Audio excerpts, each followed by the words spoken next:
Hello. Hello. हाँ जी, हाँ, कहाँ से बोल रहे हैं? पवन दास बोल रहा हूँ जी।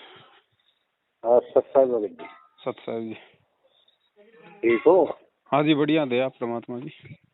अच्छा, ये तो बहुत पुराना नंबर है आपका, बंद था मगर जी। जी जी रूमल की चेक करके देखो। जी। और सब ठीक है, परिवार वाले? बहुत दया प्रमात्मा जी। अच्छा, मेरे बहुत दिन में मुलाकात हुई तुमसे मगर जी आज। और कुछ बताओ मगर जी मालिक के बारे में। मालिक चंद सब के बारे में तो क्या बताएं, परमात्मा तो परमात्मा है भगत जी, वो तो अपनी जगह नहीं, वो बिल्कुल ठीक है।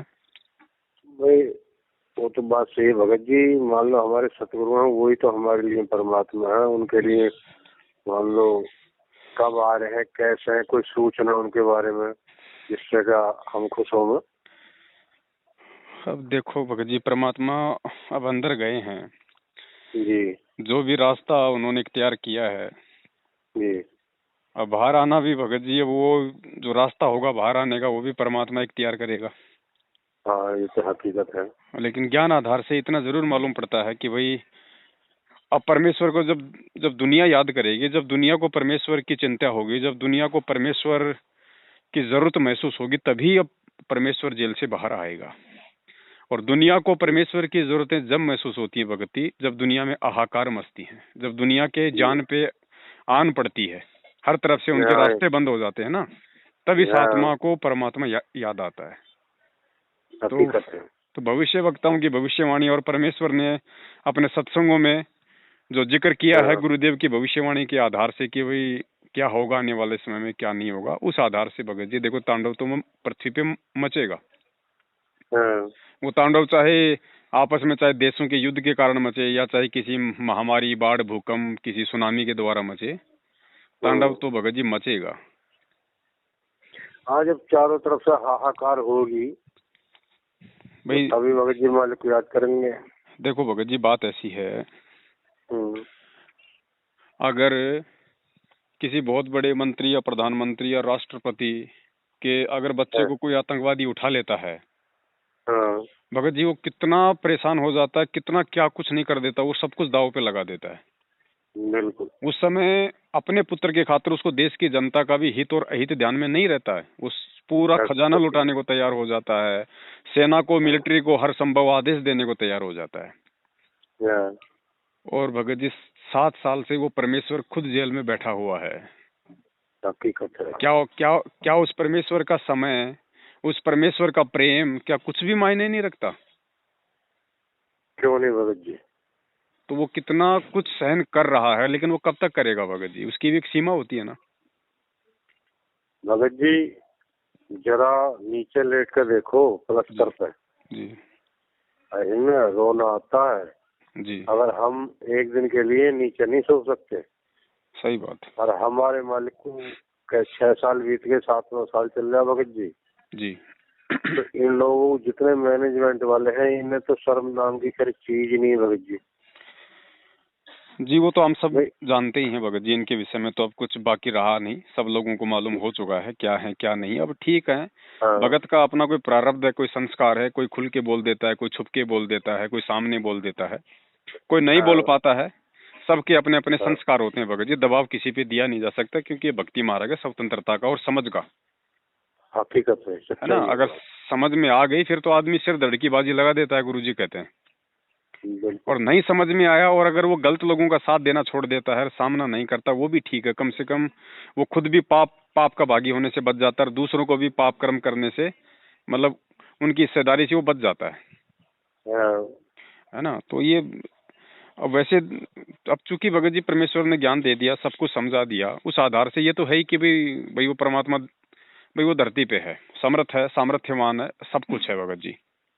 अब हाँ इसमें बहुत सारे रीजन है भगत जी, बहुत सारे इसमें रीजन है। परमेश्वर बार बार वीडियो में बुलवाते हैं कि भाई परमात्मा एक तीर से अनेकों शिकार करते हैं। अगर परमेश्वर जेल में बैठे तो जेल में बैठने का कोई एक या दो कारण नहीं हो सकते, उनके अनेकों कारण हैं। हम्म, और वो एक तीर से सही। जब समय आएगा तो सारे शिकार कर लेंगे एक तीर से, हाँ हाँ है कि ना। जिस प्रकार महाभारत के युद्ध से पहले श्री कृष्ण जी ने जो, कौन है वो राजस्थान में हमारे खाटू श्याम जी, जिनको क्या बोलते थे, बर्बरीक बोलते थे, क्या बोलते थे, नहीं, उन्हें मैं नहीं जानता। हाँ, वो जिनका शीश कटा हुआ था, भीम के पुत्र।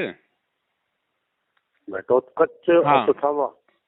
घटोत अश्वत्थामा था वो तो भगत पत, जी। नहीं नहीं, वो हमारे जो राजस्थान में श्याम जी के नाम से पूजा जाता है, दुनिया जाती वहाँ यात्रा में। वो जा रहा था अच्छा। महाभारत के युद्ध में युद्ध करने। श्री कृष्ण जी को मालूम हुआ तो बोले भाई कहाँ जा रहा है? बोले मैं युद्ध में जा रहा हूँ। वहाँ क्या करेगा? बोले जो हारेगा मैं उसकी तरफ हो जाऊंगा। तो बोला तू फिर क्या कर लेगा? बोले मेरे पास में ऐसी शक्ति है, मैं जिसकी तरफ हो गया वो विजय होगा। बोले क्या है तेरे पास? बोले ऐसा दिखा। तो उसने भगत कहा जी कि बब्बर बाहन था वो, हाँ, बब्बरा वो बाहन। बबरी भान, हाँ भीम का पुत्र।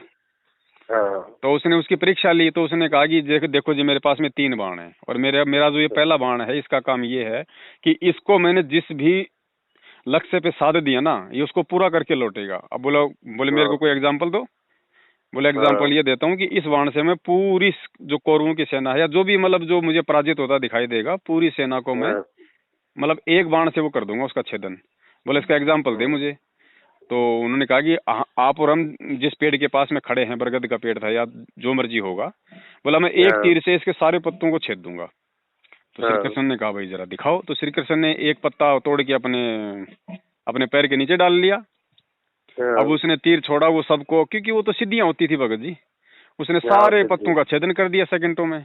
और श्री कृष्ण जी के हाँ पैर के पास में चक्री काटने लग गया। हाँ तो उसने कहा कि महाराज पैर हटा लो वरना पैर को छेद के अंदर जाएगा। तब श्री हाँ कृष्ण जी को यकीन हो गया भाई वास्तव में है।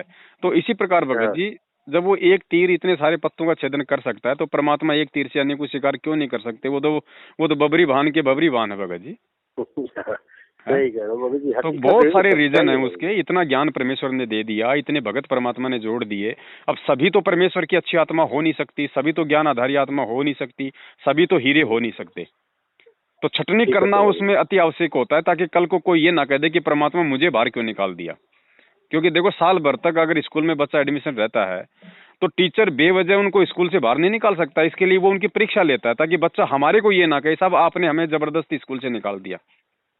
हाँ तो एक माध्यम चुनता है एग्जाम का कि भैया अब तुम्हें जितना पढ़ाया है उस आधार से अब तुम्हारे परीक्षा होंगी, और जो परीक्षा में जिसने सही उत्तर दे दिए, जिसने सही जवाब दे दिए, वो पास, बाकी ऑटोमेटिक बाहर निकल जाते हैं। कोई किसी को दोषारोपण नहीं करता हम्म, कि भाई मुझे प्रिंसिपल ने बाहर निकाल दिया, क्योंकि उसको मालूम पड़ गया कि भाई मेरा सामर्थ्य नहीं था, मैंने ढंग से पढ़ाई नहीं करी, जिस कारण से मैं परीक्षा में फेल हो गया।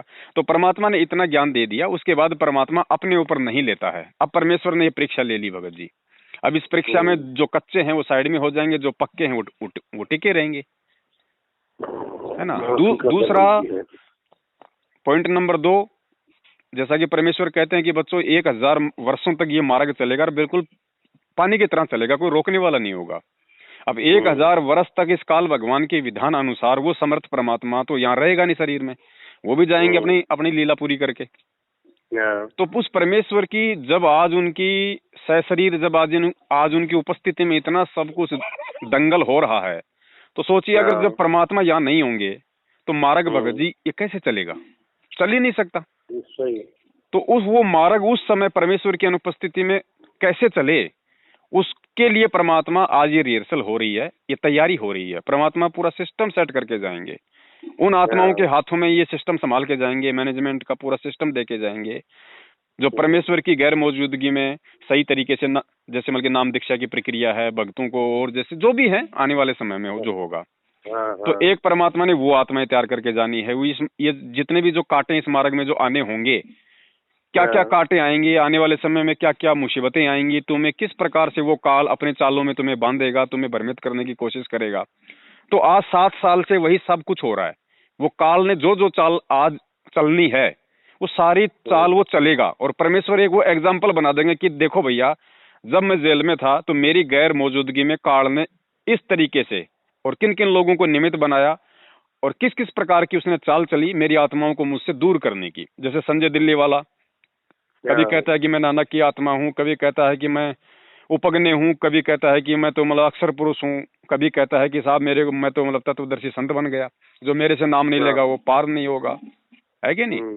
दूसरा जैसे सतलोक आश्रम मैनेजमेंट हरियाणा, इन्होंने अपनी मनमर्जी से जगह जगह फर्जी नामदान केंद्र खोल दिए कि भाई ठीक है भाई, नाम गुरुजी का, बाकी काम सारे हमारे, और परमेश्वर की वाणी है, काल ने कहा था भाई नाम तुम्हारा ले करूँ आवाजा, जाओ जोग जी हाँ। संसारा, नाम तो तेरा रहेगा, बाकी उल्टे काम सारे मैं करूंगा। तो भगत बेचारा समझ नहीं पाएगा कि यार है क्या। दूसरा भगत इस ब्रह्म में रहेगा, यार गुरु जी का भाई है भाई, माजाया भाई है, जो मर्जी वो बोले, वो अपने हिसाब से वो सोचे भगत है भाई, वो गद्दारी नहीं कर सकता भाई। यार बेटा बेटी अपने बाप से कैसे गद्दारी कर देंगे। तो ये भी भरम की, ये भी भगत की बहुत बड़ी मूर्खता होगी, अज्ञानता होगी, ये ज्ञान लेने के बाद में जो ये सोचे कि गुरु जी का भाई ऐसा नहीं हो सकता, या गुरु जी की बहन ऐसी नहीं हो सकती, या गुरु जी के माँ बाप ऐसे नहीं हो सकते।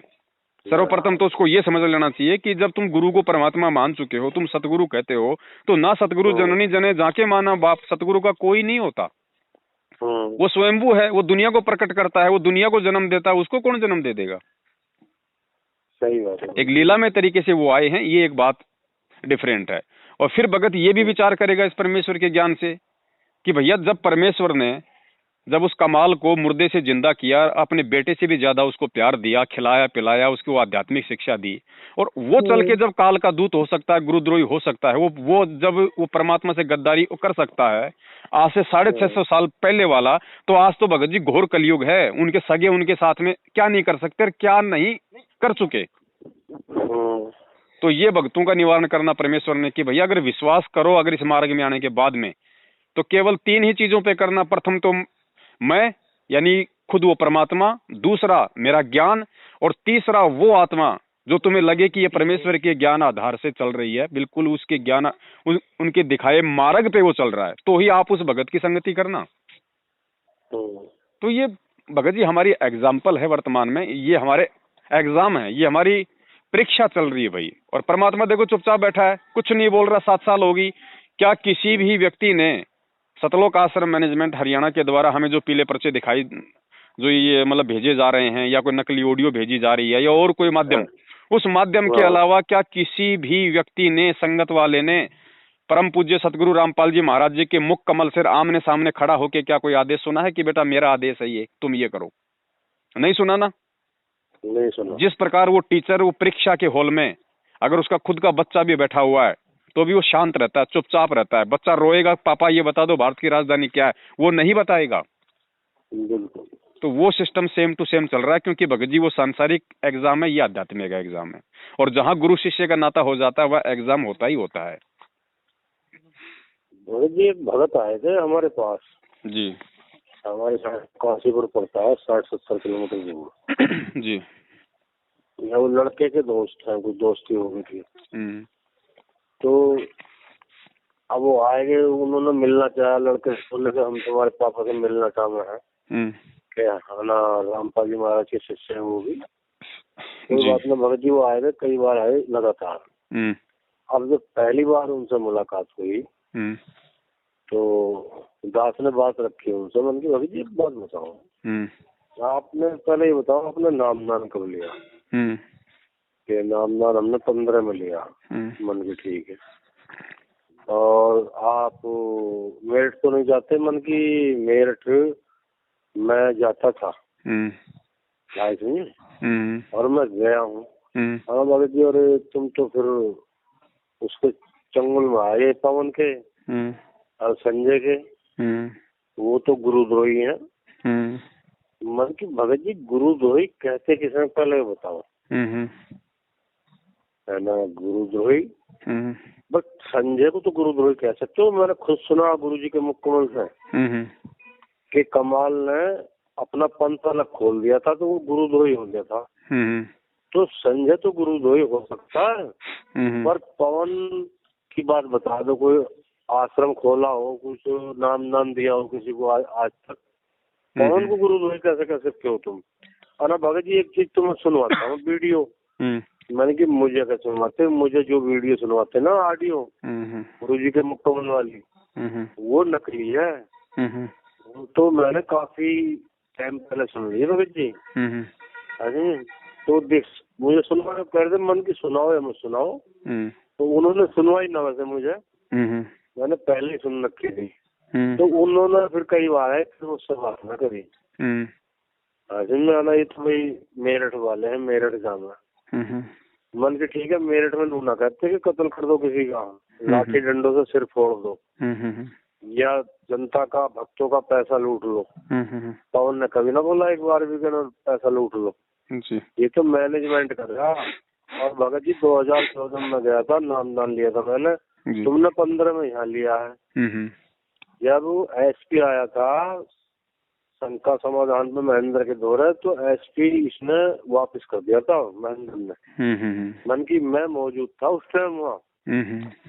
तुम्हें तो पता, तुम्हें सच्चाई का पता ही ना भगत जी। और जब गुरुजी तारीख पे गए थे कार लेकर, तो ये शायद बीच में से लौटाए लाए थे, वहाँ से ले आए थे जी। तो भगत जी मन की मुझे पूरा पता है, वो तो मैं अनाड़ी था उस टाइम, इतना तो मुझे तब पता। अब तो मुझे जानकारी काफी हो गई। मन की 13-14 भगत मरे थे वहाँ महाराष्ट्र से आते हुए रास्ते में। अरे उनसे तो अच्छे मुसलमान नहीं, इनसे मैनेजमेंट वालों से उन्होंने चंदा इकट्ठा करके उनकी लाशें भिजवाई वापस। इन्होंने पहला पर्चा निकाल दिया सुबह को ना, सतलोक पहुंच गए। अरे इन्होंने ठेका ले रखा भगत जी सतलोक का, गुरुजी अंदर करवा रखे इन्होंने, इन पर ठेका आया।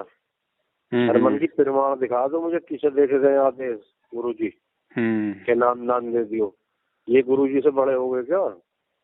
अरे 550 ये केंद्र चल रहे हैं, नामदान केंद्र। तो भगत जी ये सब झूठ है। अरे आश्रम में एक जगह नाम दिया जाता था, ये 550 जगह दे रहे हैं। अरे भगत जी तुम्हें इतना ही ज्ञान ना होया? अरे गुरुजी तो इस काम को पहले भी कर सके थे, जब वहाँ के आश्रम में वो कांड हुआ था। भक्तों जिले वाइज वो खोल लियो मतलब सेंटर, नाम अपना ये दे करेंगे भगत। बताओ कहीं दिखा दो प्रमाण मुझे। तो भगत जी ना बोले फिर बाद में। ठीक है बताओ भगत जी, और बताओ। बस बड़े भाई दया परमपिता परमेश्वर जी की, और उम्मीद करता हूँ आप सभी भी इसी तरह से अपना गुरु जी में दृढ़ विश्वास के साथ लगे रहो। भगत जी जिब्या गुणगान नहीं कर सकती, इतना विश्वास है। बस बस बस बस ये चाहते हैं हम तो, बस मालिक का तुच्छ जीव है हम, मालिक की अपना दया दृष्टि बनी रहे। सही है। और इससे ज्यादा क्या कह सके भगत जी, ज्ञान तो हमें है नहीं, अज्ञानी है।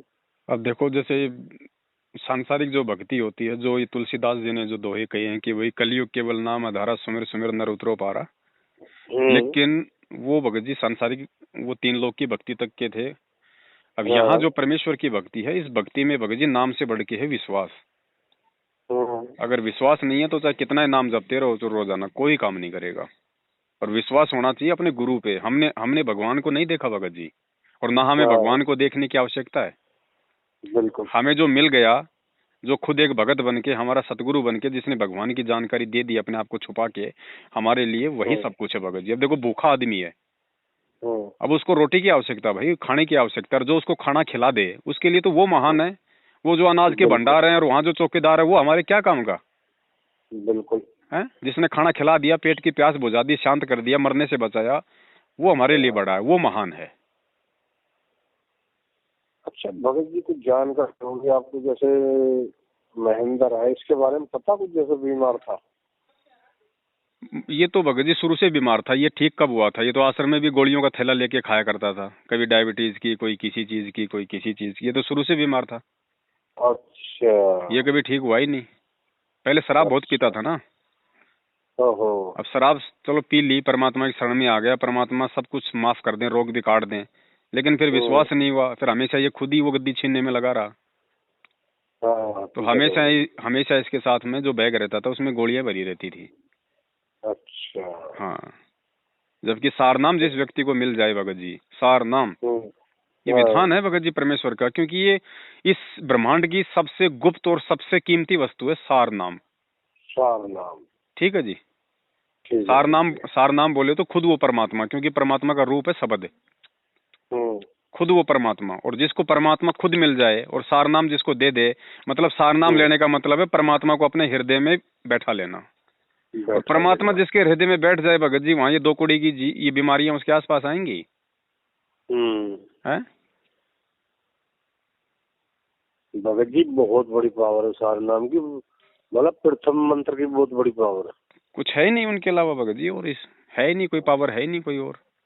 अब ये भगत जी विश्वास से बातें जाहिर होती है भगत जी, विश्वास से हमें इन चीजों को देखना होता है भगत जी, वैसे थोड़ी दिखाई देगी। अब वैसे तो गुरु जी लोगों के लिए दो कौड़ी के जीव हैं। पुलिस वाले पता नहीं उनका कैसे कैसे आज उनका मजाक उड़ा रहे होंगे जेल में, हम्म, है? लेकिन वो तो ज्ञान वाली जो आंखें हैं परमेश्वर की, वो ही तो उनको देख पाएंगे ना। वो आंखें परमात्मा ने आप और हमें दे दी, अब हम देख सकते हैं उनको कि वो कौन है। हकीकत है भगत जी। अब मेरे लिए तो मेरा बाप महान है भाई, मेरे लिए तो जो हमल की मेरी माँ बढ़ के है। अब पड़ोसी की माँ चाहे यहाँ की चाहे राष्ट्रपति, वो होगी पड़ोसी के लिए, लेकिन मेरे लिए थोड़ी है। मेरी माँ चाहे हाँ। गरीब है, चाहे जैसी भी है, चाहे लूली है लंगड़ी है, मेरे वो मेरी माँ की जगह है, वो पड़ोस वाली, वो राष्ट्रपति वो नहीं ले सकती, हाँ। है कि नहीं? तो ज्ञान वाली आंखों से ही भगत जी सब कुछ ही मालूम पड़ेगा। और इतना सब कुछ भगत जी बताने के बाद भी अगर किसी को अभी तक भी अगर इस गुरु की पहचान नहीं हो पाई है, अगर ये गुरु समझ में नहीं आ पाया है, अगर ये ज्ञान समझ में नहीं आ पाया, क्योंकि परमेश्वर पूरा कोर्स दे के गए हैं, कुछ बाकी नहीं रखा भगत जी, कुछ भी बाकी, मतलब हजारों बार तो परमेश्वर ने रिवीजन करवा दिया एक सृष्टि रचना को भगत जी। मालिक ने हजारों बार सुनाने की क्या आवश्यकता? क्या वो हमें याद नहीं हो सकती? खूब हो सकती है ना। बिल्कुल। लेकिन क्यों सुना रहे थे भगत जी? हम अच्छा हमारे भगत जी एक अंदर बात बताओ, जी ये नित्य नियम है, जी गुरु जी ने कई बार बताया, मुक्तमल से सुना दास ने, जी कि नित्य नियम और ये तीनों असुर निगम रमणीय संध्या आरती, ये तो कंपलसरी है, करनी ही करनी है। जी और नित्य नियम में क्या भगत जी, नित्य नियम में नियम ही तो है, जी इसमें जो नियम है उनका हमें आजीवन पालन करना है। जी जी जी ऐसे में तो जी। उसी से हमें बहुत कुछ मिल जाता है भगत जी, नित्य नियम से। वो तो देखो आखिर भगत जी, जो साफ साफ पूरा जी, परमेश्वर ने जो नित्य नियम की पुस्तक दी उसमें भी लिखा हुआ भाई, जब तक इस पे अमल नहीं करोगे कोई मतलब नहीं है, हैं? हकीकत है। खाली ये पढ़ने से काम नहीं करेंगी भाई। पढ़ने से तो ठीक है, तुम्हें ये ज्ञान यज्ञ हो गया, लेकिन जब तक इन पे अमल नहीं करोगे कि वाणियां बोल क्या रही हैं, हमें करना क्या है, तब तक फायदा क्या फिर उस ज्ञान का भी, अगर उपचार नहीं है तो। अब मुझे ज्ञान हो गया है, मैंने किसी को बता दिया कि भाई साहब आपको कैंसर है और उसका इलाज है नहीं, तो वो ज्ञान भी किस काम का? वो तो ज्यादा मतलब टेंशन और बढ़ा देगा, है कि नहीं? ये कोई छोटी मोटी चीज है भगत जी। जब दास ने प्रथम बार नाम लिया परमेश्वर से, और जब दास अपने घर पे आया नाम दीक्षा लेके, और उसके बाद महीना 2 महीना निकल गया था, उसके बाद फिर दास एक बार गया समागम में, और क्योंकि उस समय मैंने इतने सत्संग नहीं सुने थे, और बहुत ज्यादा मतलब प्यास थी सत्संग सुनने की, तो रातों को मोबाइल में लगा लगा के मैं सो जाया करता था। अच्छा तो काफिर का अंग चल रहा था भगत जी, अच्छा। और परमेश्वर से जब नाम लिया 4 महीने बाद में, और जब काफिर का अंग मुझे 4 महीने बाद में मुझे दिखाई दिया, तो मैंने उसको सुना पूरा रात को। तो सुनते सुनते भगत जी मैं बहुत रोया पूरा, मैं मतलब मैं रोते रहा जब तक परमात्मा को काफिर का अंग सुनाते गए, क्योंकि काफिर का जो अंग था उसमें भगत जी एक आता कि वो काफिर जो खेले साड़ी, वो काफिर जो माता दे गाली। भगत जी सिर्फ एक माता को गाली देने के अलावा मेरे अंदर कोई विशेष गुण, मतलब कोई भी वो नहीं था गुण। सिर्फ मैंने मेरी माँ को कभी तू भी नहीं कहा, मेरे माँ बाप को। बाकी उस काफिर के अंग में कोई भी ऐसा वो कर्म नहीं है जो मुझ नीच ने ना किया हो जीवन में। और जैसे वो नाम लिया, और 4 महीने बाद जब मैं काफिर का अंग सुन रहा हूँ, तो मैं रो इसलिए रहा था कि आज मेरे अंदर एक भी अवगुण नहीं हूँ उनमें से, ऑटोमेटिक। तो फिर सुबह सुबह वो परमात्मा भगत जी, मेरी आंखें खुली हुई, मैं सो नहीं रहा था, गांव में था, झोपड़ी में सो रहा था, और तकरीबन 5 बजे का टाइम होगा, और मेरी जो खाट थी वहीं पे एक सफेद, वहां पे एक चेयर डली हुई थी प्लास्टिक की। तो सुबह 5 बजे मेरी आधी आंखें खुली हुई, मुझे अच्छे से पता है कि मेरी जो चाची थी वो जो मतलब की झाड़ू निकाल रही थी, क्योंकि गांव में लोग सबसे उठते पहले माता बहनें पहले झाड़ू निकालती हैं, तो वो झाड़ू निकाल रही थी, बिल्कुल शांत माहौल था। और 5 बजे वो परमात्मा सतगुरु रामपाल जी महाराज सफेद पोशाक में आए, चेयर पे बैठ गए, और 5 मिनट तक दास के साथ में बात करी। लेकिन ध्यान मुझे केवल यही रहा कि बेटा, ये जो तीनों टाइम की आरती हैं, बस ये तू टाइम टू करते रहना, मैं सदा तेरे साथ में रहूंगा, और कभी भी अपने आप को मेरे से दूर मत समझना। अच्छा। ये परमात्मा ने मुझे सर्वप्रथम ये आदेश दिया था। फिर कुछ समय बाद में जब ये बरवाला कांड हो गया, उसके बाद में, क्योंकि उस समय तक भी भगत जी मुझे इतना ज्ञान नहीं था भगत जी। देखो मुझे तो 2000 ये आप मोटा मोटा ये समझ ली कि 2018 के बाद से अच्छा। मैं गुरुजी को साक्षात कबीर परमात्मा मानने लगा हूँ अपनी हम्म, आत्मा से। उससे पहले हाँ, मेरे लिए गुरुजी सब कुछ थे, लेकिन हम्म, मुझे नहीं पता था कि भाई गुरुजी ही परमात्मा है। हाँ, मुझे इतना पता था कि ये गुरुजी ये परमात्मा की जानकारी दे रहे हैं। समर्पित मैं हम्म, उनके लिए उस समय भी उतना ही था जितना मैं आज आपसे बात कर रहा हूँ। लेकिन हाँ, उस समय तक मैं गुरु और परमात्मा को शायद मैं दो समझ रहा था। हाँ, 2018 के बाद परमेश्वर ने क्या दया करी वो मालिक जाने भगत जी। उसके बाद परमेश्वर ने इस पूरे भेद को ही मेट दिया, समाप्त कर दिया। तो हाँ, बरवाला कांड के काफी समय बाद में, जब दास ऐसे ही था, इतना ज्ञान आधार नहीं था, और काफी लोग ये बोल रहे थे कि भाई परमात्मा सतलोक चले गए, परमात्मा सतलोक चले गए, तो मैंने कहा भाई परमात्मा तो वहां बैठे हैं, जाएंगे कैसे सतलोक, हम्म, है ना। तो मुझे फिर मतलब कि सौपन आता है भगत जी, और जैसे परमात्मा 4-5 लोगों के साथ में जा रहे हैं और मैं पीछे पीछे परमात्मा के दौड़ रहा हूँ, मैं रो रहा हूँ कि परमात्मा हमें छोड़ के मत जाओ। तो हम्म, परमेश्वर ने थोड़ा सा मतलब चलते चलते परमात्मा पीछे मुड़े, दास को आशीर्वाद दिया और कहा कि बेटा याद है ना, 3 समय की हाँ, आरती करते रहना। हम्म, परमेश्वर ने कहा बेटा 3 समय की आरती करते रहना। हम्म, अब ये सौपन तो दास को था, लेकिन आदेश तो पूरी संगत के लिए होता भगत जी परमात्मा का, हाँ, है कि नहीं। अब जैसे आर्मी है, हम्म, अब आर्मी का कोई कमांडर है, हम्म, ठीक है।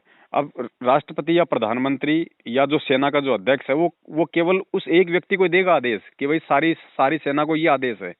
वो सबको नहीं कहेगा, वो प्रधानमंत्री जा जाके कि भाई तुम्हें अब ये करना है, ये करना है। वो केवल हम्म, एक को कहेगा या फिर वो 2 को कहेगा, और बाकी हम्म, फिर आगे वो पूरी संगत के लिए वो होता है आदेश। हाँ, तो ये भगत जी जो आरतियां हैं 3 समय की, ये कोई साधारण चीज नहीं है भगत जी। इन हाँ, आरतियों में सारे तो मंत्र हैं, हम्म, इन आरतियों में सारी शंकाओं का समाधान है, हम्म, और इन आरतियों में वो मुख्य मुख्य वाणियां हैं जो हमारे इस जन्म और मृत्यु के रोग के लिए भगत जी काफी हैं। अगर नित्य नियम की अगर प्रत्येक वाणी को यदि हमने समझ लिया और उनमें से 50% को भी यदि हमने अपने जीवन में उतार लिया, भगत जी इस लोक में परमात्मा छोड़ेगा नहीं। हम्म।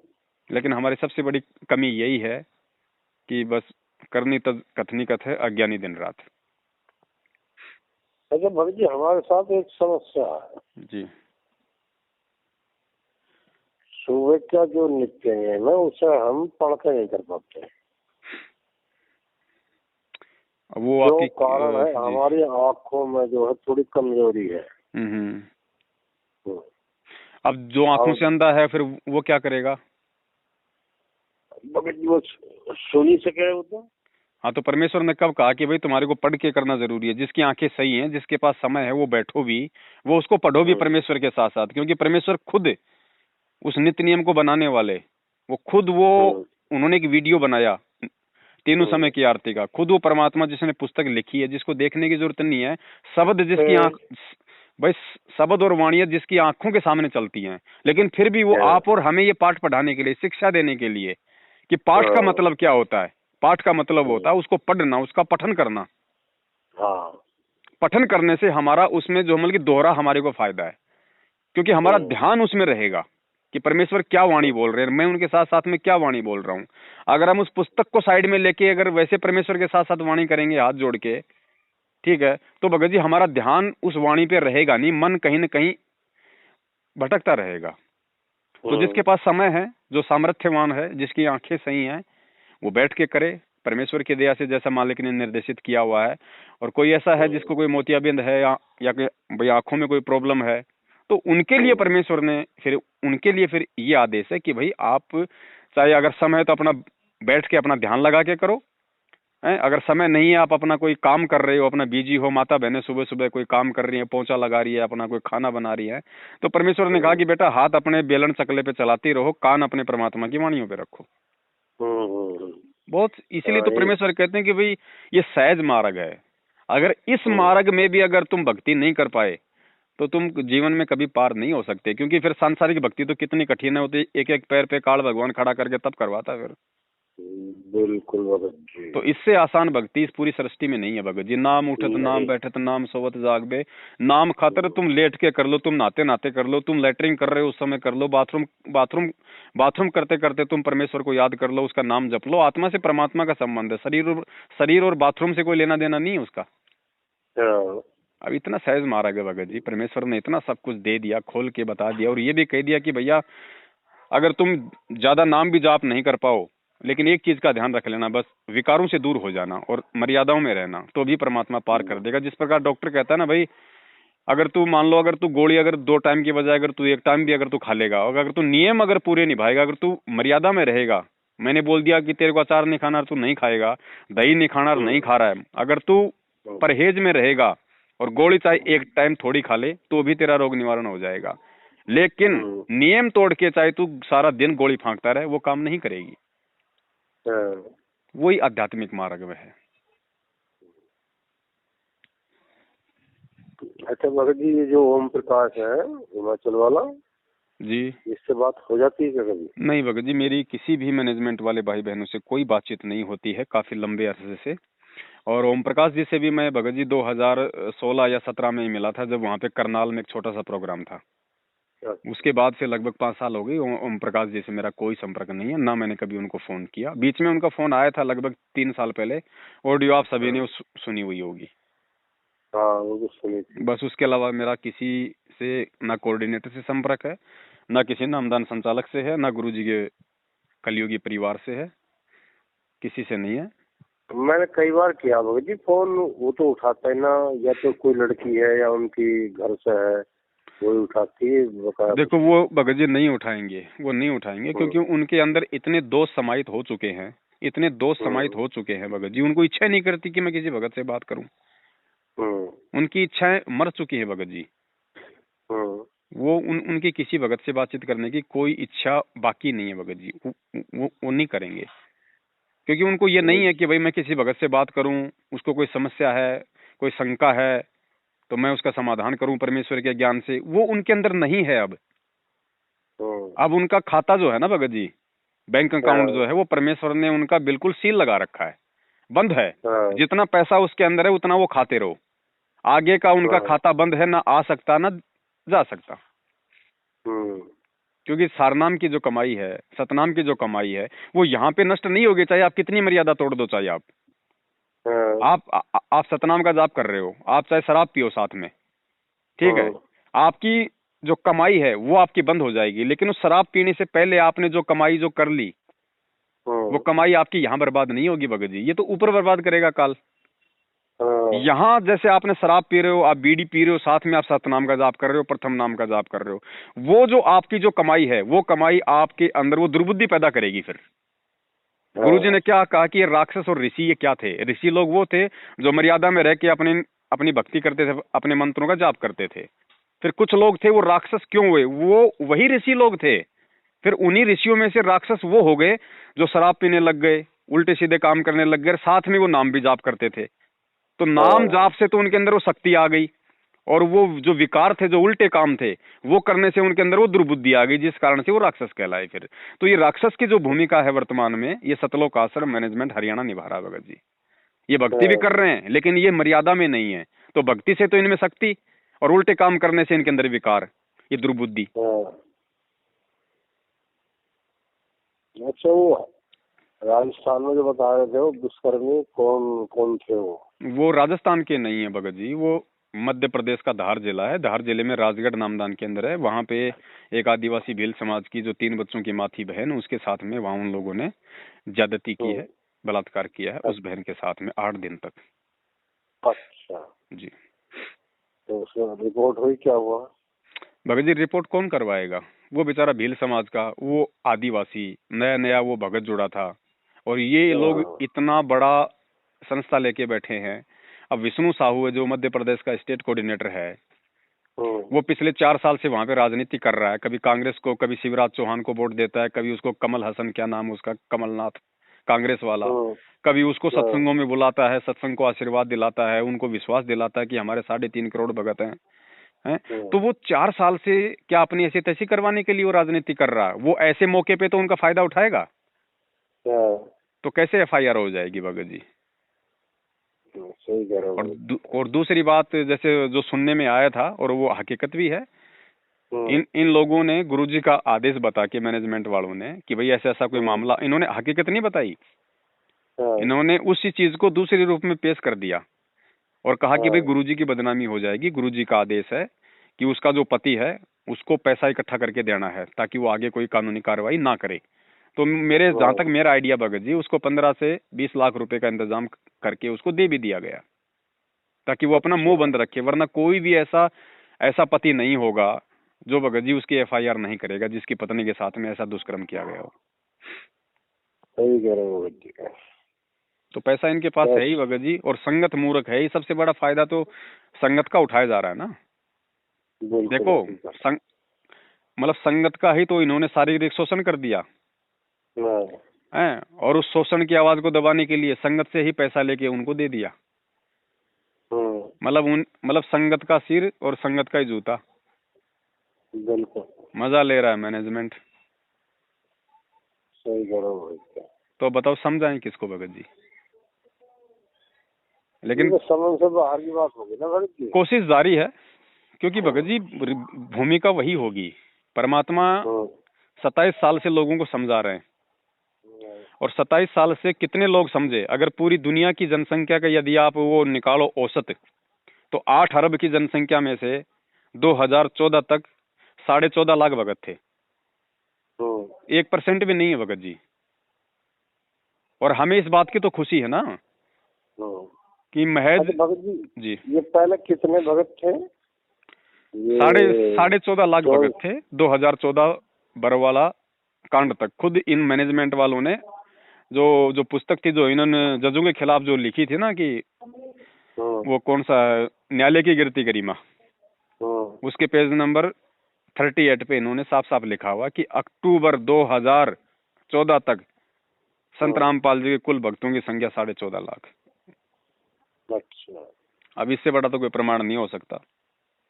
और वैसे भी हकीकत है आपको, तो जी, मालिक ने बताया तो शायद 7-8 लाख शहर थे करोथा कांड के लगभग।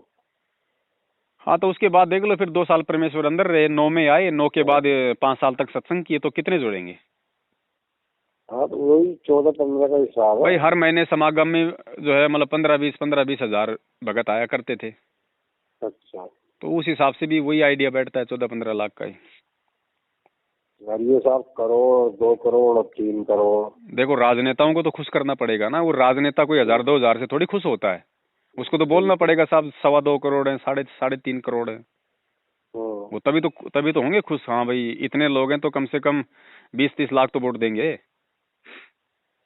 अब भगत जी कक्षा 4 का बच्चा जानता है जी, कि सांच बराबर तपने झूठ बराबर पाप जाके हृदय सांचे ताके हृदय आप।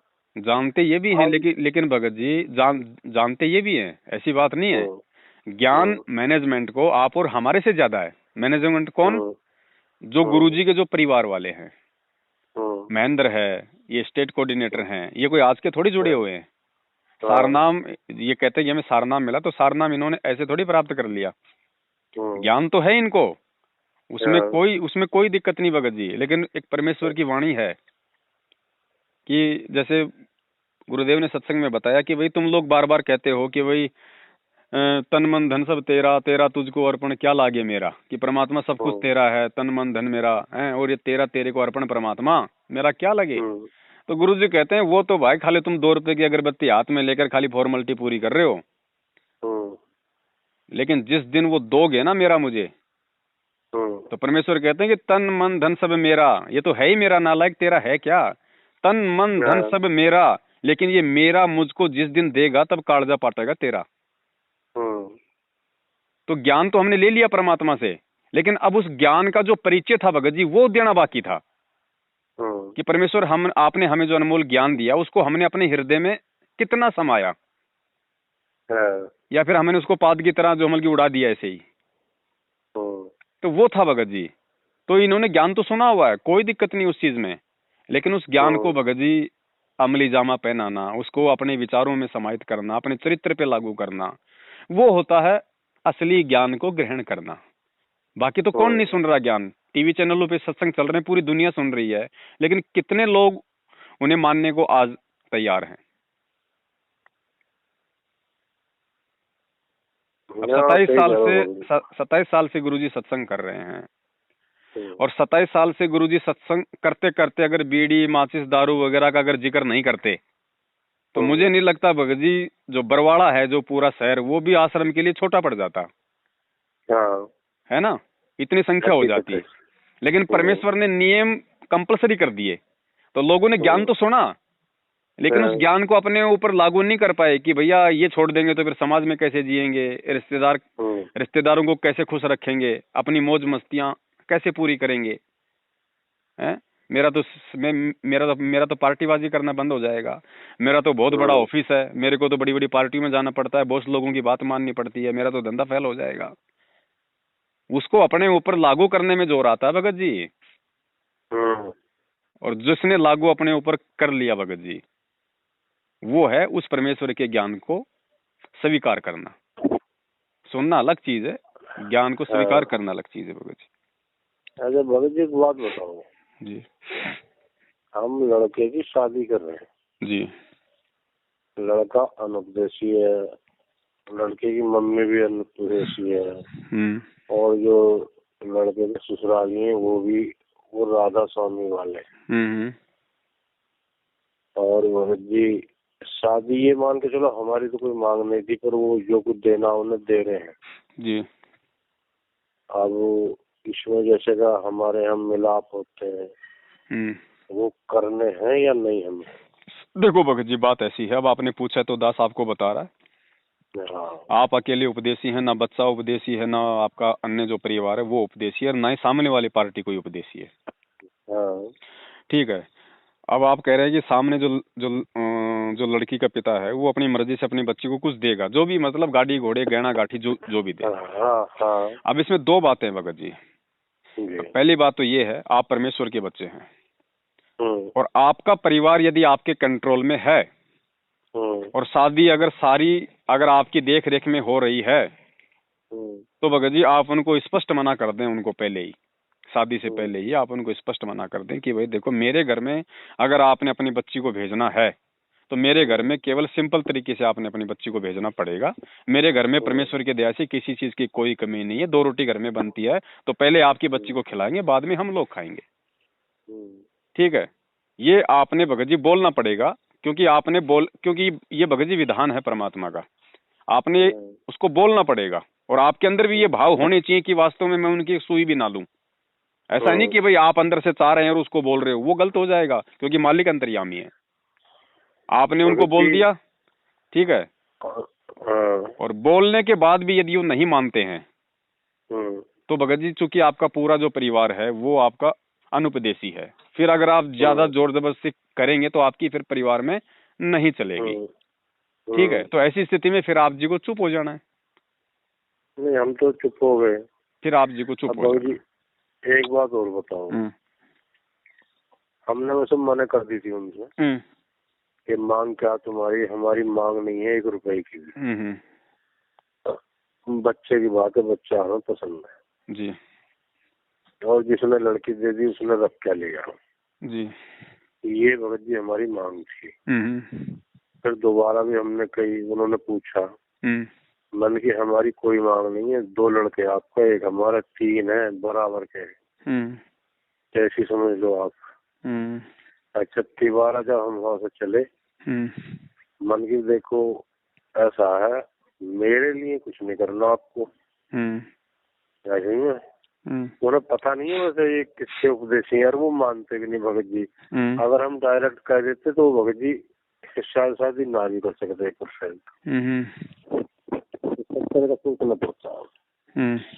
तो भगत जी उसमें जैसे मिलाप होते हैं, अब उन्होंने मुझे 2000 रुपए दिए थे मिलाप में शुरू में, तो वो पैसे मैंने गीता तेरा ज्ञान अमृत उसमें रख दी, जब गुरु जी आ जाएंगे तो अपना उनकी जोत या जो भी होगा हम उसे चढ़ा देंगे वहाँ।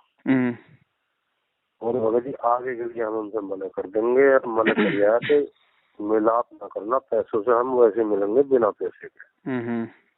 अब बताओ हमारी सोच गलत है या सही?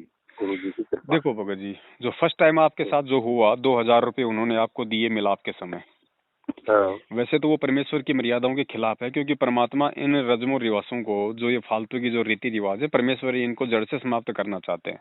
और परमात्मा चाहते हैं कि इन रस्मों रिवाजों को, जो ये समाज के लिए जो सिरदर्द है, इनको खत्म करने में मेरे बच्चे मेरा सहयोग करें।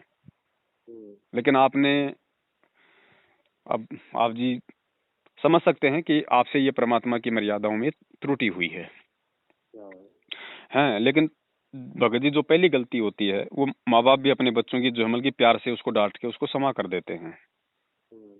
आपके भाव अच्छे थे, आप उनका सामना नहीं कर पाए, वो एक बात दूसरी है, क्योंकि थोड़ा सा ज्ञान का कहीं न कहीं मतलब कच्चापन था कि भाई आप उनका सामना नहीं कर पाए, आप उनके सामने खुल के नहीं बोल पाए, या उनको वापस अपनी जेब में रखने के लिए आप उनको विवश नहीं कर पाए। क्योंकि क्योंकि वो व्यक्ति और आप दोनों जो मतलब संबंधी, आप दोनों की पावर है बराबर। जब सामने वाला आपको अपनी जेब में डालने के लिए विवश कर सकता है, तो क्या आपके सिर पे जो है परमेश्वर का हाथ है, आपको ज्ञान है, क्या आप उसको अपनी जेब में वापस डालने के लिए विवश नहीं कर सकते थे? लेकिन आपने नहीं किया, क्योंकि ये आपके ज्ञान का कहीं न कहीं थोड़ा बहुत कच्चापन था। लेकिन आपने ये सोचा कि भाई मैं जो है परमेश्वर को भेंट कर दूंगा, ठीक है। तो इसी आधार से हो सकता है कि वो परमेश्वर आपकी इस गलती को माफ करे, क्योंकि वो पैसे आपका अपने निजी जीवन में यूज करने का कोई मकसद नहीं था, ठीक है। लेकिन आगे से भगत जी हमने ध्यान रखना पड़ेगा। अब आगे से हमने वो ऐसी कोई भी गलती नहीं करनी, क्योंकि जो गलती आप कर चुके वो कोई छोटी गलती नहीं थी भगत जी। गलती कोई छोटी नहीं। गुरुजी ने क्या कहा, भाई जहर है, जहर की चाहे बोतल पी लो, चाहे एक टपका अपनी जीभ पे रख लो, जहर तो अपना पूरा काम करेगा, ठीक है। लोगों आगे भगत जी हमें विशेष सावधान होकर चलना पड़ेगा, क्योंकि अब भगत जी समय नहीं है, अब समय नहीं है।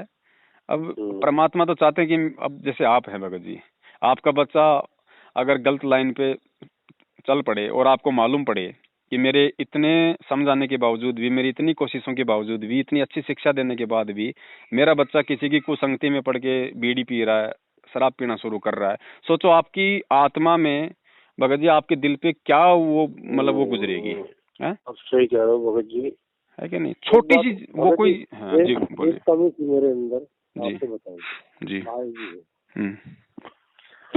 भगत जी, मेरे घर को सतंगा था को एक हमारा भतीजा, उसने हमारे लगभग 45,000 रुपए डाल रखे हैं। एक भाई हमारा, उनने 1 लाख रुपए डाल रखे हैं हमारे। और जो तीसरा भाई हमारा, वो क्या करता है कि हमने जमीन ली थी 15 साल पहले, तो उन्होंने कहता है इसमें से 10 बीघे जमीन दे, जो का उस खाते में उसका नाम भी नहीं है। अब भगत जी दास बड़ा परेशान, और दास को समस्या है थोड़ी हार्ट की, दिल घबराता मतलब। अब भगत जी दिल घबराना, आप समझ जाओ, खुशी में भी घबराना, हर गम में भी घबराना। तो भगत जी कैसे बचा जाएगा? तो वो पैसे भगत जी दास इस वजह से वापस ना कर सका, या ना कह सका, या पहली बार समझ लो कि दिल की वजह से, दिल थोड़ा मेरा घबरा। कल तो बहुत ही घबरा गए भगत जी अपने आप। अब कैसे समझे? देखो भगत जी, समस्याएं, देखो ऐसा है, समस्याएं परेशानियां हर किसी के सामने हैं, लेकिन हम भक्ति मार्ग में हैं भगत जी। और ये आपके सामने जब ऐसी ये परिस्थिति आई ना, तो ये परिस्थिति भगत जी उस समय आपकी परीक्षा थी। और जाहिर सी बात है भगत जी, बच्चा जब तक सातवीं क्लास के एग्जाम को पास नहीं कर देता, तब तक टीचर उसको आठवीं क्लास में नहीं भेजता है। अगर वो उसको जब तक वो पार नहीं होगा, तब तक उसको 7वीं का ही एग्जाम देना पड़ेगा बार बार। इसी प्रकार भगत जी हमारे जीवन में सतगुरु से नाम दीक्षा लेने के बाद में अगर हमारे सामने ऐसी यदि कोई धर्म संकट वाली या कोई विकट परिस्थिति पैदा होती है, तो जाहिर सी बात है उसका एक ही संकेत है कि परमेश्वर ने जो ज्ञान दिया है, उस ज्ञान की परमात्मा हमारी परीक्षा ले रही है, ये हमारी अभ्यास चल रहा है, हमारी रिहर्सल देख रहा है परमात्मा। और जब तक हम उस बाधा को ज्ञान आधार से पार नहीं करेंगे हिम्मत करके, तब तक वो बाधा भगत जी जीवन भर हमारे सामने आती रहेगी। अगर हमने आगे बढ़ना है तो उस बाधा को हमने पार करना पड़ेगा। अगर उस समय नहीं कर पाते हो तो ऐसी ही कोई बाधा फिर आपके जीवन में आएगी। ऑटोमेटिक ये सिस्टम है, ये विधान है परमात्मा का, ये ऑटोमेटिक, ये परमेश्वर का विधान है। जब तक आप उन बाधाओं को पार नहीं कर लोगे जो बाधा आपके सामने है, तब तक ना तो आप आगे बढ़ सकते, और वैसी बाधाएं हो सकता है उनका उनका रूप कोई दूसरा हो, घटना कोई और प्रकार की हो, लेकिन वो आपको पार करनी पड़ेंगी भगत जी। हिम्मत आपने करनी पड़ेगी, परमेश्वर ने आपको रास्ता दिया हुआ है। अब भगत जी आज ही जो है एक आरएसटी की खबर आई कि आरएसटी की खबर आई, आरएसटी में जाना है। आरएसटी क्या? टेक में। अच्छा। तो दास ने तो मना कर दी, ठीक है भाई हम नहीं जाएंगे, किसी का जन्मदिन हो या छठी हो या ये आरएसटी हो, सबने साफ मना कर दी। और ना भगत जी आप आज तक खाई है।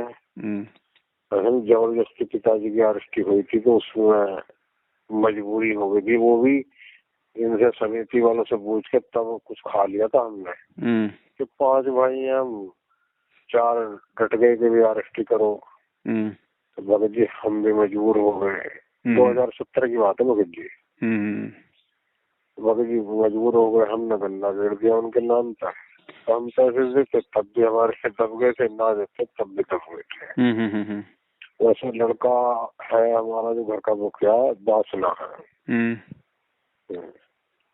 दास तो अपने काम से काम है, बकाया कुछ नहीं। कोई बात नहीं। अब थोड़ा सा जो है मतलब कि संक्षेप में बात करेंगे, क्योंकि अब थोड़ा संध्या आरती का भी दास को है ना, तो मेरा भगत जी निवेदन आपसे ये है। देखो दास ने भी नाम लिया, तो ऐसा नहीं है कि भगत जी नाम लेते ही दास कोई बिल्कुल ऐसा हो गया था कि साहब मेरे से कोई मर्यादा नहीं टूटेगी, मैं कोई मर्यादा नहीं तोड़ूंगा। ऐसा नहीं है भगत जी, परमेश्वर के अलावा, क्योंकि परमेश्वर ने जब एक भगत के रूप में 17 फरवरी 1988 को नाम दीक्षा ली थी, तो परमेश्वर ने हम ये पूरे नहीं परमेश्वर की बात कर रहा हूँ मैं, गुरुदेव की। अच्छा परमात्मा। तो परमात्मा ने जब 17 फरवरी 1988 को स्वामी रामदेवानंद जी महाराज जी को अपना मुंह बोला गुरु बना के जब नाम दीक्षा ली, तो हमें तो नहीं पता था उन बातों का, और ना उस दौरान क्या क्या हुआ हमें वो भी नहीं पता, लेकिन हम पूरे इत्मीनान के साथ ये बोल सकते हैं कि उस समय सतगुरु की भूमिका कोई व्यक्ति नहीं निभा रहा था, स्वयं वो परमात्मा निभा रहा था। तो उस परमेश्वर ने कहीं कोई मर्यादा नहीं तोड़ी, ये श्योर है, पक्का है। लेकिन उस परमेश्वर के अलावा आज तक जितनों ने भी नाम दीक्षा ली है उनसे उन सब की मर्यादाएं टूटी हैं, क्योंकि सब जीव हैं। ठीक है, हमसे भी बहुत गलतियां हुई भगत जी, ऐसी बात नहीं है, लेकिन ऐसी कोई गलती नहीं हुई जिससे कि हमारा सतगुरु हमसे रुष्ट हो जाए। ठीक है, बाकी छोटी मोटी गलतियां तो हमसे दिन में भगत जी हम सबसे होती हैं, हमारी वाणी में गलतियां हो जाती हैं, ना चाहते हुए हमारे को जो है मतलब कि कुछ ऐसे शब्दों का प्रयोग करना पड़ जाता है, कुछ ऐसे ऊंच नीच का हमारे को जो है वो प्रयोग करना पड़ जाता है। भाई मान लीजिए किसी का काम धंधा ही ऐसा है तो हो जाता है, लेकिन उन बातों को छोड़ के जो मुख्य जो बातें हैं जो इस भक्ति मार्ग की जो परमेश्वर ने बोल रखी हैं कि भाई एक तो अनुपासना हो गई, एक आपका ये नशा पता वगैरह हो गया, एक ये फालतू के जो ये आडंबर हैं जो ये समाज में जो ये चल रहे हैं, ये कुछ ऐसी चीजें हैं भगत जी जिनका हमको दृढ़ता से पालन करना पड़ेगा। और फिर भी गलतियां हो, देखो जी गलती तो होती है, पर भगत जी इन चीजों से बचे हुए हम, जैसे चोरी है, जारी है, जी जी जी, कोई वैसे चीज लेनी है देनी है, बीड़ी सिगरेट शराब, इन चीजों से भगत जी हाथ न लगाया।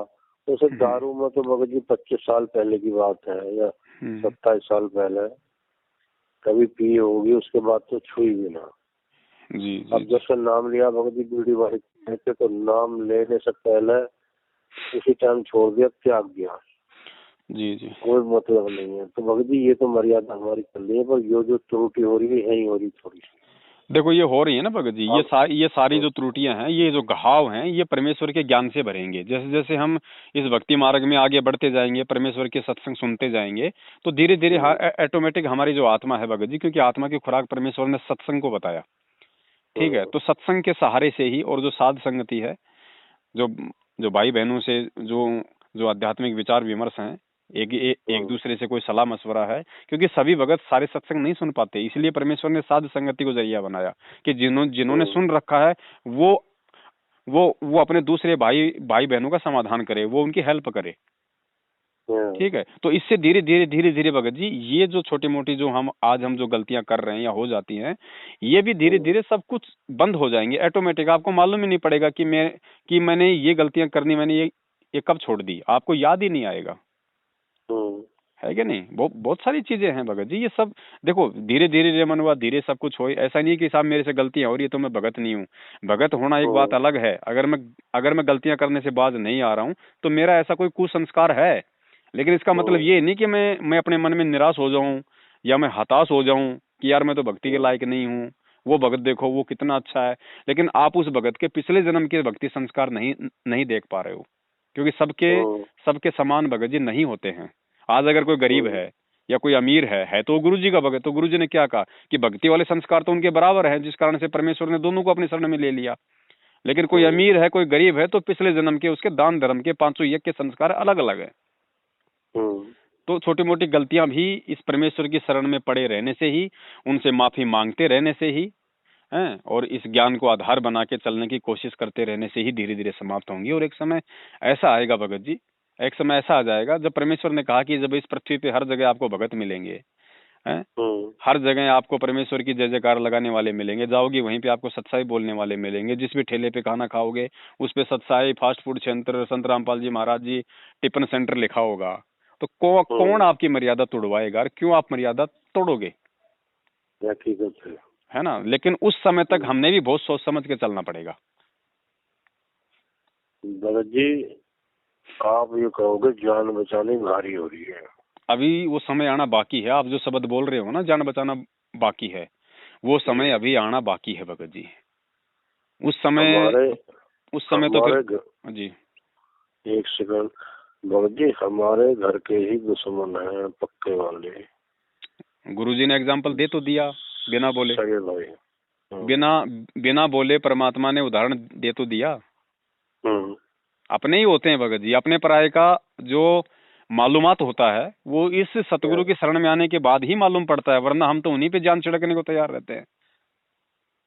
ये तो इस परमेश्वर की शरण में आने के बाद मालूम पड़ता है कि मेरी माँ कौन है, मेरा बाप कौन है, मेरा भाई क्या है, मेरे प्रति उनके क्या विचार हैं, उनके प्रति मेरे क्या विचार हैं। भगत जी आपसे मुख से अच्छी बात निकल गई। माँ है हमारी कि पूछो मत, नामदानी भी है, भगत जी गाली भी देती है, गुणगान दूसरों के करती है। भगत जी दास ने बताया ना दास ने परमेश्वर के ज्ञान आधार से बताया ना भगत जी, ज्ञान को सुनना अलग चीज है, अपने मुख से बोलना अलग चीज है, और अपने दिल में बैठाना अलग चीज है भगत जी। ये खाली आपकी माँ कोई एक अपवाद नहीं है भगत जी, ऐसे तो लाखों मिलेंगे आपको संगत में।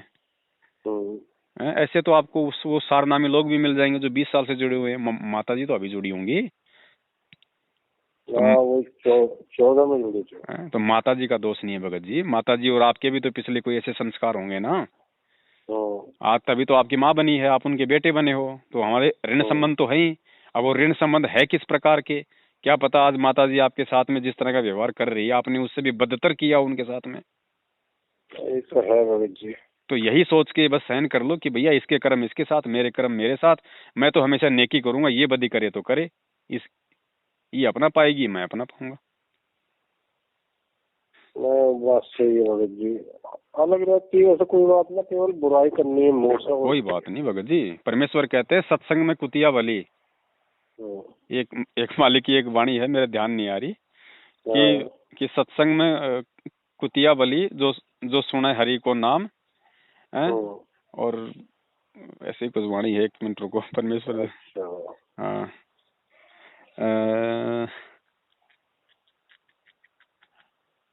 याद कर लो, आएगी परमेश्वर दया करेंगे भगत जी। सत्संग में कुतिया बली सुने हरि को ज्ञान, और ऐसी कुछ वाणी है भगत जी। परमेश्वर ने तुलना की है कुतिया की और माँ की, कि वो कि उस माँ से वो कुतिया 100 गुना अच्छी है जो गलती से भी किसी सत्संग में जाके वो बैठ जाती है, और वो माँ उस कुतिया से भी बदतर है जो दूसरे के घर घर में जाके जो निंदा और चुगलियां करती है। सही बात है। गाँव में ऐसा कोई आदमी होगा, घर तो ना खैर, टोटल जिसमें बुराई न करी हो हमारी माँ ने हमारी। हम्म। ये मन की ठीक है भगत जी, चलो माँ माई है जैसी भी है। सही बात। कुछ गुण भी है, कुछ हम में भी है, अब गुण ऐसी बात ना। सही बात। ये भगत जी ठीक देखो है भगत जी। ज्यादातर लोगों के साथ में है, हम सब लोग कहीं न कहीं कोई न कोई समस्या के शिकार हैं भगत जी, और ये हम सब के आपस के ऋण संबंध हैं। पता नहीं परमात्मा कांटे की सजा, वो मतलब सूली की सजा कौन से कांटे में डाल रहे हैं। तो इतना सब्र अब आप और हमको भी करना पड़ेगा। सुखी कोई नहीं है भगत जी। आप कम से कम, मेरी जो स्थिति है मुझे तो भगत जी आज इस कदर अपने आप को छुपा के रहना पड़ रहा है भगत जी। सोचो मेरे ऊपर क्या बीत रही होगी बड़े भाई, लेकिन आसरा उस परमात्मा का है। अच्छा भगत जी, एक बात हो रहा, अभी 4 दिन पहली बात है जी। 2 भाई हमारे मुझसे छोटे, दोनों भगत जी मुझे पीठ में पहुंच गए खेत में, मैं गन्ना छोड़ दिया था। भगत जी दास प्रथम नाम का जाप कर रहा था और अपना करता रहा, उन्हें देखता भी रहा, गन्ना भी छीलता रहा। तो भगत जी घूम घाम के अपना वो अपना आ गया 5 मिनट हक जी। मन के जय हो बंदी छोड़ दी। माने भगत जी बहुत तगड़ा खून खराब होता। मालिक की कृपा थी भगत जी। और भगत जी इतना गुंडा है हमारा भाई, पूछो मत। नाम ले चुका भगत जी, बरवाला सा नाम ले चुका। महीना 2 महीने पूजा करी बस। कोई अफसोस की बात नहीं है भगत जी, कोई अफसोस की बात नहीं है। और भगत जी ब्याज का काम करता कुछ 4 पैसे हो गए उस पर, तो भगत जी फोन लेना संभाला।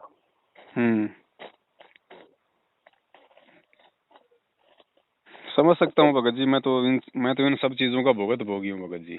परिवार से तो नहीं पिटा, लेकिन परिवार से बढ़ के जो मेरे धर्म भाई हैं, जो गुरु भाई हैं, उनसे मैंने अच्छी तरह से लात घुसे खाए हैं भगत जी। मुझे पता है इन सब बातों का, है ना। अपना ये तो पता, वीडियो देखी थी आपकी हमने जी। ऐसी बात नहीं, खून निकल लिया था आपका और शायद करण दास के भी। अरे करण दास से बात हो जाए आपकी? नहीं भगत जी, मेरी उनसे कोई बातचीत नहीं होती है। हालांकि परमात्मा ने दास के बुरे वक्त में उनसे कुछ मदद करवाई थी। उन्होंने मेरी मदद की थी 30-35 हजार रुपए की। वो उनका बड़ापन था परमेश्वर की दया से। तो अब धीरे धीरे परमात्मा उनका भी हर महीने करके 5-5 हजार रुपये, तकरीबन उनका 15 हजार रुपये उनका हो गया है। हर महीने उनको 5-5 हजार रुपये दास दे रहा है। बस केवल पैसा देने तक ही दास सीमित है, उसके बाद कोई बातचीत नहीं। वो अपना खाता नंबर भेज देता है, दास उसको डाल देता है, बस इससे ज्यादा और कुछ नहीं भगत जी। अच्छा। क्योंकि देखो ऐसा है, अब ये समय और समासें भगत जी बड़ी कीमती हैं। अब हमने ऐसे लोगों से बिल्कुल भी जाया नहीं करनी है, जिन लोगों को हम अच्छी तरीके से देख चुके हैं, हम उनको परख चुके हैं, और उनको परमात्मा ने भी उनको खूब मौका दिया, लेकिन वो नहीं संभले, नहीं सुधरे, अपनी हरकतों से बाज नहीं आए। तो अब भगत जी हमें उनसे किसी भी प्रकार का कोई आध्यात्मिक संबंध नहीं रखना है, चाहे कोई जी हो। भगत जी स्वयं इतना परेशान है कि पूछो मत। घर वालों की तरफ से, कोई भगत जी मैं भी परेशान हूँ, आप भी परेशान हो, खुद गुरुजी अपने घर वालों से परेशान है ना। हर व्यक्ति कहीं न कहीं किसी न किसी जो है उसका मतलब रोग से परेशान है भगत जी। अगर भगत जी सोएंगे तो सोएंगे जी, और आँख खुल गए तो टेंशन शुरू हो गई। कोई बात नहीं, परमेश्वर को याद करते रहो भगत जी, परमेश्वर को, और कोई चारा नहीं है भगत जी, कोई चारा नहीं है। एक दूसरे को बोल के हम खाली ठीक है कुछ समय के लिए अपने मन की पीड़ा को थोड़ा वो कर सकते हैं, लेकिन ये कोई शांति का तरीका नहीं है। शांति का तरीका केवल उस परमेश्वर की भक्ति है, उसी से प्रार्थना है, उसी का गुणगान है, और कोई नहीं। अगर उनके हृदय को चेंज करेगा, अगर उनके मन को चेंज करेगा, उनके विचारों को चेंज करेगा, या आपको कोई दृढ़ता देगा, केवल सतगुरु है, सतगुरु का ज्ञान है, उनका सत्संग है। ठीक है, भगत एक दूसरे को, क्योंकि भगत भी कुछ कर नहीं सकता भगत जी, क्योंकि वो परमात्मा केवल भगत को मतलब निमित्त बना सकता है, कोई रास्ता दिखाने के लिए, कोई मार्ग दिखाने के लिए, और वो भी तो उस परमेश्वर ने दिखाया ना। तो करने वाला सब कुछ परमात्मा है। आप उनसे प्रार्थना करोगे, वही कोई न कोई हल निकालेगा, कोई न कोई रास्ता निकालेगा। जब परमेश्वर ने अच्छे अच्छों के भगत जी अजाजिल जैसों की वो कौन था, अजामिल था, कौन सा था जो शिकारी था। हाँ अच्छा हाँ अच्छों के, हाँ, जो अच्छा अच्छों के परमेश्वर ने विचार बदल दिए, चेंज कर दिए भगत जी। ये कौन सा था वो डाकू रत्नाकर था जिसने वाल्मीकि जी उनको बोलते, जिन्होंने रामायण लिखी थी, वो आदमी की गर्दन उड़ा दिया करता था और बाद में उसी से परमात्मा ने रामायण लिखवा दी। तो मालिक क्या नहीं कर सकता भगत जी। वो राजा को रंग, रंग को राजा, साधु को गुंडा, गुंडे को साधु 2 मिनट में बना दे। ठीक है भगत और जी। मर्यादा में रहेंगे, परमेश्वर के दास बन के रहेंगे तो भगत जी ऐसी कोई आपत्ति परमात्मा नहीं आने देगा। बाकी तो परमात्मा ने खुद अपने ऊपर सारे उदाहरण पेश करके दिखा दिए भैया कि देखो मेरे साथ आज इस लोक में क्या बीत रही है, और तुम इस लोक में जो है मतलब बिल्डिंगें ठोकने की सोच रहे हो। मेरा तो बना भगत बनाया, जी, मेरा तो मेरे शेरू कि भाई भगत जी कि भाई बात का हाँ कोई दिन कोई हफ्ता खाली नहीं जाता। भगत जी, मैं एक चीज बोल देता हूँ, फिर पता नहीं मुझे याद रहे ना ना रहे। हाँ बताओ बताओ। हालांकि मैं ये बात इसलिए नहीं कह रहा कि भाई मेरे मेरे पास इतना पैसा नहीं है कि मैं अपना कोई मकान बना सकूं, नहीं। कोई ये ना समझे हाँ कि भाई पवन दास के पास 2 कौड़ी नहीं है तो इसलिए ये बात कर रहा है। ये हाँ आध्यात्मिक क्षेत्र है भगत जी। परमेश्वर का खुद का घर उजड़ा हुआ है। वैसे तो परमेश्वर का घर पूरी सृष्टि है, लेकिन एक हाँ लीलामय तरीके से परमात्मा जिस आश्रम में रहा करते थे, वो हाँ परमेश्वर का अपना घर था। हम उसको कह सकते हैं, आश्रम को अपना घर कह सकते हैं। हाँ परमेश्वर का, हमारे बाप का खुद का आंगन उजड़ा हुआ है, और उनकी अनुपस्थिति में यदि आज कोई महल ठोक रहा है, कोई बिल्डिंग ठोक रहा है, कोई 2 मंजिला ठोक रहा है, उसमें मार्बल चिप्स लगा रहा है भगत जी, वो परमेश्वर की आत्मा, उसको मत समझना आप, क्योंकि उसके हृदय में वो कसक नहीं है अपने गुरु के प्रति और इस भक्ति के प्रति। हाँ परमेश्वर को इस हाल में देख के भगत जी, यदि कोई व्यक्ति यदि सांसारिक रस्मों रिवाज में, सांसारिक रास लीलाओं में और अपनी मौज मस्तियों में उलझा हुआ है, आज भी अगर कोई कहता है कि भाई मौसम अच्छा, चलो मसूरी घूम के आते हैं, वो दास कहता है अपने आप को सतगुरु रामपाल जी महाराज जी का, वो दास नहीं भगत जी, वो अपने गले में फांसी लगा रहा सही कह रहे हो भगत जी। है कि नहीं भगत जी। कैसे कैसे हम ये सब कुछ कर सकते हैं भगत जी, कैसे नहीं कर सकते। हमारा बाप नीचे भगत जी चटाई बिछा के सोता है, पता नहीं वहां पे वो फर्श भी फूटा हुआ होगा। जेल में क्या होता है मैं जाके आया हूँ, मुझे पता है कैसा वहां पे रहन सहन है, कैसा क्या है वहां पे। दास भी रहता है 2 बार हैं? भगत जी। फिर ऐसी स्थिति में भगत जी हम यहाँ पे मौज मस्तियों के बहाने ढूंढ रहे हैं, ये नहीं चलेगा भगत जी। तुम करते रहो, वो परमात्मा कुछ नहीं कहेगा। आज चाहे अपन को गालियां निकालो, खूब निकालो गालियां, कुछ नहीं कहेगा तुम्हें। लेकिन जब वो समय आएगा तब वो कहते ना, राम किसी को मारे नहीं, मारे तो हत्यारा राम, अपने आप ही मर जाएंगे कर कर खोटे काम। तो ये खोटे काम है सतगुरु की अनुपस्थिति में यदि इस तरीके से कोई चल रहा है तो। ठीक है भाई, अपने रहने के लिए आदमी को अपना बंदोबस्त करना आवश्यक है। दास ये नहीं कह रहा, दास ने जो बात कही उसको ध्यान देना, आवश्यकता से ज्यादा भगत जी। अगर आपके पास में, मान लीजिए आप गुरु जी के भगत हैं और आपके पास में करोड़ों रुपया है भगत जी, तो भी आप उस रुपए से आलीशान बिल्डिंग इस समय नहीं ठोक सकते। 13वें पंथ में आने के बाद में, इस पंथ में आने के बाद में आपको वो कहावत याद करनी पड़ेगी, परमात्मा की घर तो 3.5 हाथ गणा तो पूर्ण 4, अर्थात जितनी आपको आवश्यकता है। अगर 2 बच्चे हैं आपके और आप अगर पति पत्नी हो तो भैया आपको कितने कमरों की आवश्यकता है, बस मैक्सिमम। इससे ज्यादा नहीं कि ऊपर का बना दूं वो किराए पे दे दूंगा, बैठे बैठे किराया आएगा। ये नहीं चलेगा इस भक्ति मार्ग में। ये तो सही है बात भगत जी। नहीं तो भगत जी नहीं होगा, बिल्कुल नहीं होगा। वो देख रहा है, वो रिहर्सल देख रहा है, कुछ नहीं। वो रिहर्सल, वो केवल यही देख रहा है भगत जी कि मेरी गैर मौजूदगी में मेरे बच्चे क्या कर रहे हैं। अगर मैं चला जाता इस बरवाला कांड में, मान लो मैं शरीर छोड़ देता, मैं सतलोक चला जाता, तो मेरे पीछे से मेरे मारक को ये किस कदर हैंडल करते, किस कदर ये चलाते। बस वो इसी चीज की रिहर्सल देख रहा है, कुछ नहीं कर रहा। और वो उसके जेल में बैठने का मुख्य कारण सिर्फ यही है। जिन आत्माओं के लिए वो आया है, वो आत्माएं परमेश्वर के वचन को फॉलो करती हैं या नहीं करती हैं, परमेश्वर के वचन को अपने दैनिक जीवन में, दैनिक अपनी दिनचर्या में वो उतार रहे हैं या नहीं उतार रहे हैं। बाकी परमेश्वर के लिए कोई बाधा नहीं है कि वो बाहर आए, सबको सार नाम दे, सार शब्द दे, आशीर्वाद दे, तो ही वो जीव पार होगा। वो तो अब आज के बाद अगर दर्शन भी ना दे तो भी वो तो पूरी सृष्टि को पार कर दे। अरे सतलोक में उन्होंने कौन सा जो है मतलब, भाई परमेश्वर ने उस तरीके से हमारे को भेजा था यहाँ पे। परमेश्वर ने एक दुर्गा के मार्फत सबको भेज दिया यहाँ पे, क्या किसी को अलग अलग भेजा था परमात्मा ने? हकीकत है। एक को बोल दिया जा भाई तुम जाओ अपने अपने घर पे, और इन सब के नंबर मेरे कंप्यूटर में आ गए, सारों को, सारे के सारे को अपने मेमोरी कार्ड में डाल के, और वो मेमोरी कार्ड वो दुर्गा को समा दिया, ले भाई जितने जरूरत है उतने अपने निकालती रहना। वो क्या नहीं, जो सतलोक में बैठा बैठा हमें यहाँ भेज सकता है, क्या वो सतलोक में बैठा बैठा हमें यहाँ से वापस नहीं ले सकता? अरे भगत जी सब कुछ दिया था मालिक ने, भूल गए, मासी दे दिया था कि जाओ। यही तो ऐसा मौका फिर मिलेगा नहीं दोबारा भगत जी। ये भगत जी अंतिम चांस है, अंतिम चांस। सतलोक की गलती परमात्मा पता नहीं उन्होंने कैसे भुलाई, वो भुलाने योग्य गलती नहीं थी हमारी, वो इतनी बड़ी वो गद्दारी थी अपने बाप के साथ में। फिर भी परमेश्वर ने हमारे यहाँ की दुख परेशानियों को देखते हुए, जब हम कुत्ते बनते हैं और हमारे सर में कीड़े, मैंने एक कुत्ता देखा भगत जी अभी कुछ दिन पहले, मेरी आत्मा डोल गई भगत जी। उसके मुंह में कीड़े भगत जी, उसके लिंग में कीड़े पड़े हुए भगत जी, उसकी कुदा में कीड़े पड़े हुए भगत जी। और मैं सोच रहा कि परमात्मा इसके कौन से कर्म होंगे हैं भगत जी। पूरी रूह कांप गई भगत जी। तो भगत जी जब ऐसी स्थिति में परमात्मा ऊपर से हमें देखता ना, तब उसको रोना आता है भगत जी। दिन खाली चला जाता है, हफ्ता खाली हो जाता है जिस दिन का आंसू लाते हो। अब हम बच्चे को भगत जी मार पीट के उसकी किसी भी गलती पे हम उसको घर से तो निकाल देते हैं, मान लो है? लेकिन एक दिन तो बहुत दूर की बात है, जब रात होने लगती है तो टेंशन हो जाती है कि रात को नालायक रहेगा कहाँ पे, क्या खाएगा, सर्दी है, पता नहीं उसने कपड़े भी पहन रखे थे कि नहीं पहन रखे थे। और वो परमात्मा कहता है कि मैं तो, तू बाप होके इतनी टेंशन कर रहा है, तेरे से तो तेरी औरत उसको 100 गुना ज्यादा प्यार करती है, और तेरी औरत से 1000 गुना ज्यादा प्यार मैं अपने भगत को करता हूँ। इसलिए भगत जी वो परमेश्वर, वो दयालु आज सब कुछ भुला के भगत जी आज यहाँ आया हुआ है। और फिर उसके साथ में हमने क्या कर दिया,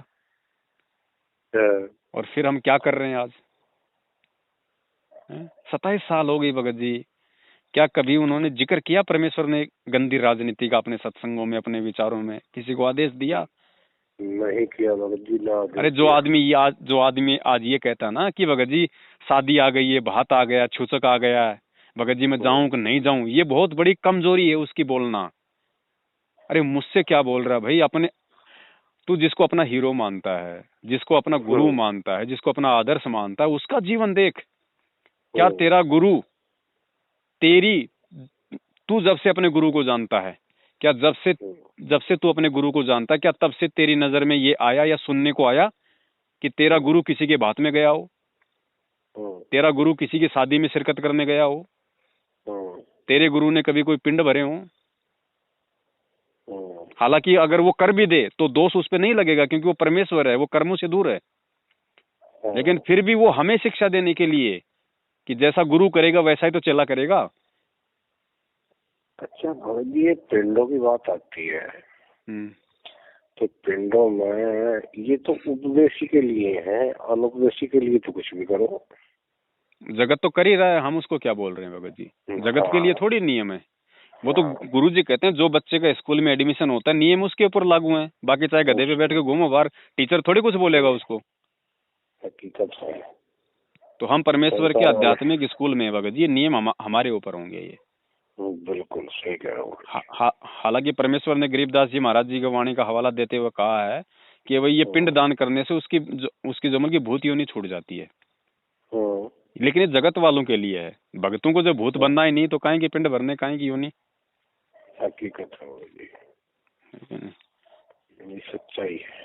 अब जो बीमार होगा डॉक्टर उसी को तो परहेज बताएगा, बाकी तो दुनिया अपना खा पी रही है, मौज कर रही है, उनको क्या लेना देना। बिल्कुल। चलो ठीक है बड़े भाई, संध्या आरती परमेश्वर करवाएं, टाइम हो गया है ना। जय हो बंदी छोड़ के।